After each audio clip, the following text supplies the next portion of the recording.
गिरनाરની લીલી પરિક્રમા વર્ષમાં એકવાર યોજાય છે।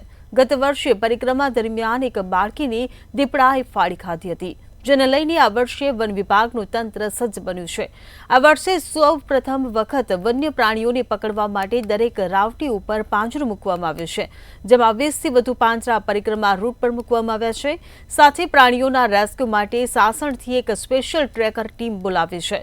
રેસ્ક્યુ ટીમ અને સ્થાનિક ટ્રેકર ટીમ 24 કલાક કાર્યરત રહેશે અને પરિક્રમા રૂટ ઉપર 300થી વધુ ફોરેસ્ટનો સ્ટાફ 20 રાવટી ઉપર વોકી ટોકી સાથે સજ્જ રહેશે।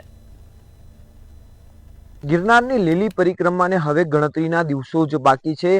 ત્યારે ગત વર્ષે ગિરનારની લીલી પરિક્રમામાં એક બાળકીને દીપડાએ ફાડી ખાધી હતી, જેને લઈને આ વર્ષે પરિક્રમા રૂટ પર વન વિભાગ દ્વારા પાંજરાઓ ગોઠવવામાં આવ્યા છે। ખાસ કરીને આ જે દ્રશ્યો પરિક્રમા રૂટના છે કે જ્યાં આ પાંજરા છે તે રાખવામાં આવ્યા છે। કુદરતી રીતે કોઈ ઘટના ન બને તેવી પ્રાર્થના કરવામાં આવે છે, પરંતુ કોઈ ઘટના બને આકસ્મિક રીતે તો તેને જલ્દીથી પહોંચી વળવા માટે વન વિભાગે આ પાંજરાઓ ગોઠવ્યા છે। પરિક્રમા રૂટ પર વન્ય પ્રાણીઓની અવરજવર હોય છે।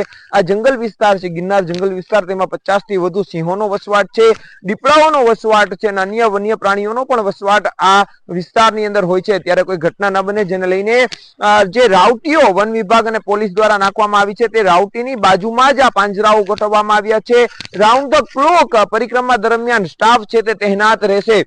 બીજી તરફ જે રીતે આ રાવટીઓ છે તેની બાજુમાં જ પાંજરાઓ ગોઠવવામાં આવ્યા છે। પરિક્રમા રૂટ પર કુલ 20 જેટલા પાંજરાઓ છે તે ગોઠવવામાં આવ્યા છે। 20 થી વધુ પાંજરાઓ રાખવામાં આવ્યા છે। બીજી તરફ વન વિભાગે એક અપીલ પણ કરી છે કે જે પરિક્રમા રૂટ છે અને જ્યાં પડાવો છે ત્યાં જ આશ્રય સ્થાન લેવો જોઈએ, નહીં કે અન્ય સ્થળ પર, કારણ કે વન્ય પ્રાણીઓની અવરજવર હોવાથી અન્ય સ્થળ પર આશ્રય સ્થાન પરિક્રમાર્થીઓએ ન લેવો જોઈએ તેવી પણ અપીલ કરી છે। આ વર્ષે વન વિભાગની એક રેસ્ક્યુ ટીમ પણ છે તે તૈનાત રાખવામાં આવી છે। સાસણગીરથી આ રેસ્ક્યુ ટીમ આવશે અને રાઉન્ડ ધ ક્લોક પરિક્રમા દરમિયાન આ ટીમ છે તે તૈનાત રહેશે, જ્યારે વન વિભાગ દ્વારા આ તમામ કામગીરીને આખરી ઓપ આપવામાં આવી રહ્યો છે। અમર બખાઈ, મંતવ્ય ન્યૂઝ, જૂનાગઢ।